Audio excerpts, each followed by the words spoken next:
మీరు గుర్తించాలి. రాజశేఖర రెడ్డి గారు ఇక్కడికి వచ్చారు 2004లో వచ్చారు. ఆయన వస్తే ఈ పాదయాత్రగా మొదలుపెట్టాడు, ఇక్కడి నుంచే మొదలుపెట్టాడు. వస్తే నేను దేవుని దగ్గర ఉన్నాను, ఆయన దగ్గర చేతిలో పూలు పెట్టాను. ఏమండి మీరు అధికారానికి వస్తే ఈ దేవాదాయ దేవుని దగ్గర ఉన్నాను, ఆయన దగ్గర చేతిలో పూలు పెట్టాను.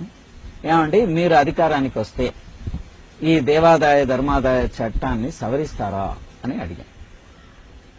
తప్పకుండా అన్నాడు. మొత్తం కూడా తిరిగారు కదా. ఆయన తర్వాత మళ్ళీ యాజ్ చీఫ్ మినిస్టర్ వచ్చాడు.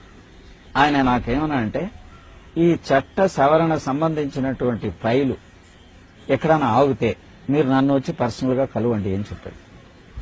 నేను దాదాపు ఒక 35 సార్లు కలిసి ఉంటాను. ఆయన ఇన్స్ట్రక్షన్స్ కూడా అలాగే ఇచ్చాడు. కానిస్టేబుల్ దగ్గర నుంచి నేను just 1 minute to 2 minutes file ఇక్కడ ఉంది అక్కడ ఉంది, స్వార్థం లేదు కదా.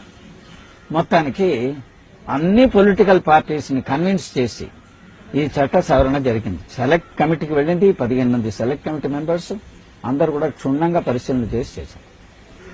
అమలుకు వచ్చింది. ఇలా మేము చట్ట సవరణ చేశాము, మేము దేవాలయాలను రక్షించడానికి కొరకు ఇది చేశాము, మాకు ఓట్లు వేయండి అని చెప్పారు. ఇది కాంగ్రెస్ పార్టీ తన ఎలక్షన్ మేనిఫెస్టో. నేను అలాగే తెలుగుదేశం పార్టీని కూడా అడిగాను, వాళ్ళు స్పందించలేదు. ప్రజారాజ్యం పార్టీని అడిగాను, వాళ్ళు కూడా స్పందించలేదు. ఏ పొలిటికల్ పార్టీ స్పందించలేదు. ఆయన స్పందించాడు, ప్రజలంతా ఓటేశారు. తెలుగుదేశం పార్టీ పీరియడ్ లో జరిగింది, ఎందుకంటే ఆ రాక్షసత్వమైనటువంటి చట్టాన్ని పెట్టారు. మీ దాంట్లో జరగకుండా ఉండాలని చెప్పి చట్టాన్ని మీరు సవరించారు. కానీ